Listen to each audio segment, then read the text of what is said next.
Bro ಮುಂದೆ ಎಲ್ಲಾದರೂ bus ಸ್ಟಾಪ್ವರೆಗೂ drop ಮಾಡೋಕ್ಕಾಗುತ್ತಾ? ತುಂಬ ಹೊತ್ತಿಂದ ವೆಯ್ಟ್ ಮಾಡ್ತೀನಿ, ಒಂದು ಬಸ್ ಬಂದಿಲ್ಲ. ನಂಗೇನು ತೊಂದರೆ ಇಲ್ಲ, ನಾನು ಸಿಟಿ ಕಡೆನೇ ಹೋಗ್ತಾ ಇದ್ದೀನಿ, ನಿಮ್ಮನ್ನು ಡ್ರಾಪ್ ಮಾಡಿ ಹೋಗ್ತೀನಿ. ಇಷ್ಟೊತ್ತಿಗೆ ಇಲ್ಲಿ ಯಾವ ಆಟೋ ಬಸ್ಸು ಬರೋದಿಲ್ಲ. ಚೇತನ್, ಮಹೇಂದ್ರ ಅಂತ. ಸೊ ನೀವು ಎಲ್ಲಿಯವರು, ಇಲ್ಲೇನು ಮಾಡ್ತಾ ಇದ್ದೀರಿ ಹೇಳ್ಬೋದಾ? ನಾನಿರೋದು ಬಸವೇಶ್ವರ ನಗರ ಬ್ರೋ. ಒಂದು IT ಕಂಪ್ನಿಲಿ ಕೆಲಸ ಮಾಡ್ತೀನಿ. ಫೋಟೋಗ್ರಫಿ ಬಂದು ನನ್ನ ಹಾಬಿ. ಸೊ ವೀಕೆಂಡ್ ಅಲ್ವಾ, ಹಾಗೆ ನನ್ನ ಫ್ರೆಂಡ್ ಒಬ್ಬ ಹೇಳಿದ್ದ ನಿಮ್ಮೂರಲ್ಲಿ ತುಂಬಾ ಒಳ್ಳೆ ಸೀನಿಕ್ ಪ್ಲೇಸಸ್ ಇದೆ ಅಂತ. ಹಾಗೆ ಕೆಲವೊಂದು ಪಿಕ್ಚರ್ಸ್ ಕ್ಲಿಕ್ ಮಾಡೋಣ ಅಂತ ಬಂದೆ. ನಮ್ಮೂರು ತುಂಬಾ ಚೆನ್ನಾಗೇ ಇದೆ. ಮುಂದೆ ಸ್ವಲ್ಪ ದೂರದಲ್ಲಿ ಇನ್ನೂ ಒಳ್ಳೆ ಜಾಗ ಇದೆ, ನೀವು ಫೋಟೋ ಗೀಟ ಬೇಕಾದ್ರೆ ತಕೋಬಹುದು. ನಿಮ್ಗೂ ಅಂದ್ರೆ ನಿಲ್ಲಿಸ್ತೀನಿ. ಅಲ್ಲ ಶ್ಯೂರ್ ಬ್ರೋ, ನಿಮ್ಗೇನು ಪ್ರಾಬ್ಲಮ್ ಇಲ್ಲ? ಏನಿಲ್ಲ, ಏನ್ ತೊಂದರೆಗಿಂದ್ರೆ ಏನಿಲ್ಲ, ನಿಲ್ಲಿಸ್ತೀನಿ ಬನ್ನಿ. Thank you bro. ಅದ್ ಸರಿ, ಏನ್ ಮಾಡ್ತಾ ಇದ್ರಿ ಆ ಮರದ ಹತ್ರ ನೀವು? ಮರಾನ? ಓಕೆ. ಇನ್ನೇನ್ ಮಾಡ್ತೀನಿ ಬ್ರೋ? ನಮ್ ಲೋಕಲೈಟ್ಸ್ ಅಥವಾ ನಮ್ಮೂರ್ನವ್ರು ಯಾರು ಆಗಿದ್ರೆ ಆ ಮರದ ಹತ್ರ ಹೋಗೋದಿರ್ಲಿ, ನೋಡ್ತಾನೆ ಇರ್ಲಿ. ಯಾಕೆ ಬ್ರೋ, ಏನ ಮರ ಅಷ್ಟೊಂದು ಸ್ಪೆಷಲ್ ನಿಮ್ಮೂರಲ್ಲಿ? ಮೋಹಿನಿ. ಮೋಹಿನಿ ಕಾಲ್ ಉಲ್ಟಾ ಇರುತ್ತೆ, ಕೂದಲು ಬಿಟ್ಕೊಂಡು ಬಿಳಿ ಸೀರೆ ಉಟ್ಕೊಂಡು ಊರೆಲ್ಲ ಓಡಾಡ್ತಿರ್ತಾಳಲ್ಲ, ಆ ಮೋಹಿನಿನ? ಸ್ತ್ರೀ ರಾಕ್ಷಸಿ.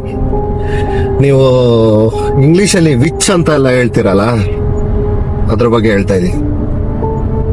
ನಿಮ್ಗೆಲ್ಲ ಇದೆಲ್ಲ ತಮಾಷೆನೆ ಸರ್, ಆದ್ರೆ ನಮ್ಮೂರವ್ರಿಗೆ, ಇಲ್ಲಿ ಅವ್ರಿಗೆ ಅದ್ರ ಅನುಭವ ಆಗಿದೆಯಲ್ಲ, ಅದು ಅನುಭವ ಆಗೋವರೆಗೂ ಅದ್ರ ಬಗ್ಗೆ ಯಾರು ಎಕ್ಸ್ಪ್ಲೈನ್ ಮಾಡಕ್ಕಾಗಲ್ಲ. ಹೌದಾ? ಸ್ಟ್ರೇಂಜ್. ನಮ್ಮೂರಲ್ಲಿ ಸುಮಾರು ಜನ ತುಂಬಾ ನಿಗೂಢವಾಗಿ ಆ ಮರದ ಹತ್ರ ಸತ್ತಿದ್ದಾರೆ ಸರ್. ಸತ್ತಿರೋದ್ ನೋಡಿದ್ರೆ ಗೊತ್ತಾಗತ್ತೆ, ಯಾರು ಮನುಷ್ಯರು ಮಾಡೋ ಅಂತ ಕೆಲ್ಸನೇ ಅಲ್ಲ, ಮೋಹಿನಿನೇ ಅದು. ಆ ಟೆಕ್ನಾಲಜಿ ಇಷ್ಟೊಂದೆಲ್ಲ ಇಂಪ್ರೂವ್ ಆಗಿದೆ, ಜನ ಮಾರ್ಸ್ಗೆ ಹೋಗಿ ಅಲ್ಲಿ ಜಾಗ ತಗೊಳಕ್ ನೋಡ್ತಿದ್ದಾರೆ. ನೀವ್ ಇಂಥ ಟೈಮಲ್ಲಿ ಮೋಹಿನಿ ದೆವ್ವ ಅನ್ಕೊಂಡು ಮೂಢನಂಬಿಕೆ. ನಮ್ ಹಿರಿಯರ ಪ್ರಕಾರ ಮೋಹಿನಿ ಬರೀ ರಾತ್ರಿ ಹೊತ್ತು ಮಾತ್ರ ಬೇಟೆ ಆಡೋದು, ಆದ್ರೆ ಕಾಣಿಸ್ಕೊಳ್ಳೋದು ಯಾವಾಗ ಬೇಕಾದ್ರೂ ಕಾಣಿಸ್ಕೋಬಹುದು. ಇದ್ರ ಬಗ್ಗೆ ತುಂಬಾ ಕಥೆಗಳಿದೆ ಸರ್. ಯಾವಾಗ ಈ ಮೋಹಿನಿ ಕಾಟ ತುಂಬಾನೇ ಜಾಸ್ತಿ ಆಯ್ತೋ ಅವಾಗ ಒಂದ್ ಮಂತ್ರವಾದಿನ ಕರೆಸಿ ಒಂದ್ ಮೊಳೆ ಮುಖಾಂತರ, ಅದೇ ಅವಾಗ್ಲೇ ನಿಂತಿದ್ರಲ್ಲ ಮರ, ಆ ಮರದಲ್ಲಿ ಆ ಮೋಹಿನಿನ ಲಾಕ್ ಮಾಡಿದ್ದಾರೆ. ಎಲ್ಲಿವರೆಗೂ ಆ ಮೊಳೆ ಆ ಮರದಲ್ಲೇ ಇರುತ್ತೋ ಮೋಹಿನಿ ಅಲ್ಲಿವರೆಗೂ ಆ ಮರದಲ್ಲೇ ಇರ್ತಾಳೆ. ಅದೇ ನಿಜ ಆದ್ರೆ ನಾನಿವತ್ತು ಆ ಮೋಹಿನಿನ ಬಿಡುಗಡೆ ಮಾಡಿದೆ ಅನ್ಸುತ್ತೆ. ಅಂದ್ರೆ ಏನಿಲ್ಲ ಬ್ರೋ, ಮರದ ಹತ್ರ ನಿಂತಿರ್ಬೇಕಾದ್ರೆ ನನ್ನ ಬ್ಯಾಗ್ ನ ಆ ಮೊಳೆಗೆ ನೇತಾಕಿದ್ದೆ, ತೆಗಿಬೇಕಾದ್ರೆ ಮೊಳೆ ನನ್ ಕೈಗೆ ಬಂತು, ಅದ್ರಲ್ಲೇ ಬಿಸಾಕ್ಬಿಟ್ಟು ಬಂದೆ. ಮುಂದೆ ನೋಡಿ, ವಾಚ್ ಔಟ್.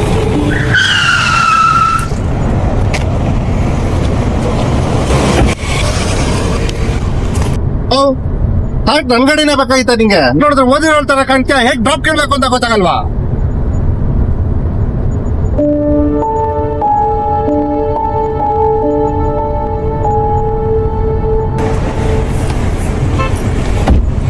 ಎಂತ ಜನಗಳ್ರಿ, ಯಾರೋ ನಿಮ್ ತರನೇ ಡ್ರಾಪ್ ಬೇಕಂತೆ, ಹಾಗಂತ ಮಧ್ಯ ರೋಡಲ್ಲೇ ಬಂದು ಕೇಳ್ತಾರ? ಹತ್ತಿಸ್ಬಿಟ್ಟಿದೀರ.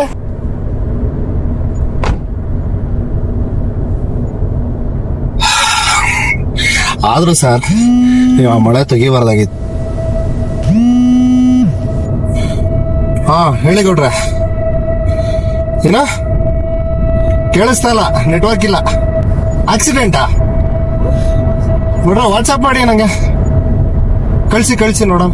ನೋಡಿ, ಮತ್ತೊಂದು ಆಕ್ಸಿಡೆಂಟ್ ಅಂತೆ. ಪಕ್ಕ ಹೇಳ್ತೀನಿ, ಇದು ಮೋಹಿನಿ ಕೆಲ್ಸನೇ. ಯಾವುದೇ ಕಾರಣಕ್ಕೂ ಇದು ಕಾಕತಾಳಿ ಅಲ್ಲ ಸರ್. 2 ವರ್ಷದಲ್ಲಿ 6 ಕೇಸ್ ಆಗಿದೆ. ಒಂದೊಂದನ್ನು ನೋಡಿದ್ರು ಮನುಷ್ಯರು ಮಾಡಕ್ ಸಾಧ್ಯನೇ ಇಲ್ಲ. ಪಕ್ಕ ಇದು ಮೋಹಿನಿ ಕೆಲಸ. ಇದು ಎಲ್ಲಾ ಜಾಗದಲ್ಲೂ ಇದೆ. ಕೇರಳದಲ್ಲಿ ಯಕ್ಷಿ ಅಂತಾರೆ, ಪೋರ್ಚುಗಲ್ ಅಲ್ಲಿ ವೃಕ್ಷ ಅಂತಾರೆ, ಸ್ಕಾಟ್ಲೆಂಡ್ ಅಲ್ಲಿ ಸ್ಲಾತ್ ಅಂತಾರೆ, ಇನ್ನು ತುಂಬಾ ಬೇರೆ ಬೇರೆ ಹೆಸರುಗಳಿವೆ. ಇನ್ನೊಂದೇನಂದ್ರೆ ಮೋಹಿನಿ ಯಾವುದೇ ತರಹದ ರೂಪನ ಬದಲಾಯಿಸ್ಕೋಬಹುದು.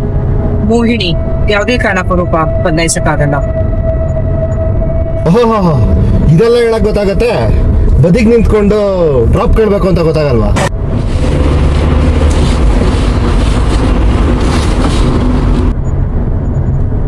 ಬನ್ನಿ ಹೋಣ.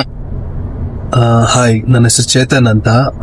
ನಿಮ್ಮೂರಿಗೆ ಫೋಟೋಸ್ ಕ್ಲಿಕ್ ಮಾಡೋಣ ಅಂತ ಬಂದಿದ್ದೆ. ಫೋಟೋಗ್ರಫಿ ಬಂದು ನನ್ನ ಹಾಬಿ. ಅದ್ ನನಗ್ ಗೊತ್ತು, ಅವಾಗಿಂದ ನಾನು ನಿನ್ನನ್ನು ನೋಡ್ತಾನೆ ಇದ್ದೆ.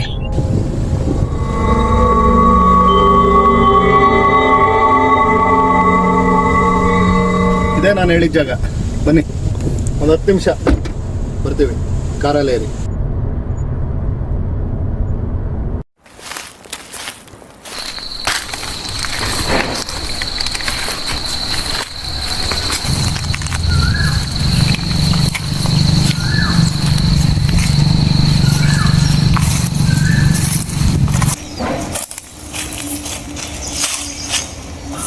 ಇದೇ ಜಾಗ ಸರ್ ಹೇಳಿದ್ದು ನಾನು. ಇನ್ನೊಂಚೂರು ಮುಂದೆ ಹೋದರೆ ಫೋಟೋ ಗಿಟೋ ತಕ್ಕೋಬೋದು, ಇನ್ನೂ ಚೆನ್ನಾಗಿದೆ.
ಮೋಹಿನಿ ರೂಪ ಬದಲಾಯಿಸುತ್ತೆ.